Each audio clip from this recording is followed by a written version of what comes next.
Project 1065, Chapter 71. Evil Leprechaun. We stood in a street outside the old Reich Chancellery. Adolf Hitler ruled the German nation from this building, just as the president of the Weimar Republic had before him, and the Emperor of Prussia before him. The main building was all white columns and tall windows and black gabled roof, like the country house of a European king. Connected to it were modern buildings added by the Nazis, square gray towers with flat roofs, which housed administrative clerks and officials that formed the octopus-like arms of the government. The Nazis loved their Amtsschimmel, their bureaucratic mildew, the stacks and stacks of government paperwork they used to document every little thing. In English, we called it red tape. If the Allies managed to hit the Reich Chancellery with a bomb, it wouldn't rain brick and ash, it would rain burning papers. But the Chancellery still looked immaculate. I didn't know how they did it. It was brilliant white in a city filled with dust and gray, smoke, and covered in crisp, clean red, white, and black swastika flags. But the more I stared at the building, the more I realized there was something off. Most of the flags hung from the usual places, beneath awnings and under windows and over arched walkways, but some of the flags hung in odd places, like between windows and on the roof.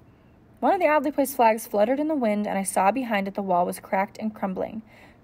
The Reich Chancellery had taken damage from Allied bombs after all.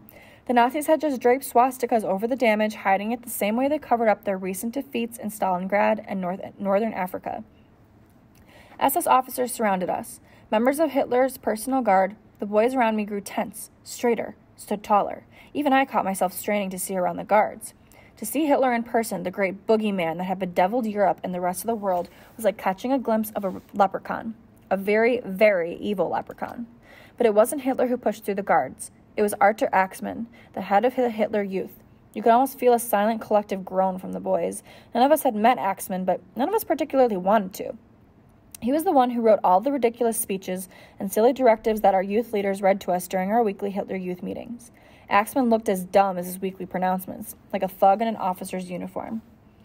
"Welcome, welcome," Axmann said quickly. "This is a great day for you. A great day indeed. To meet me and meet the Fuhrer.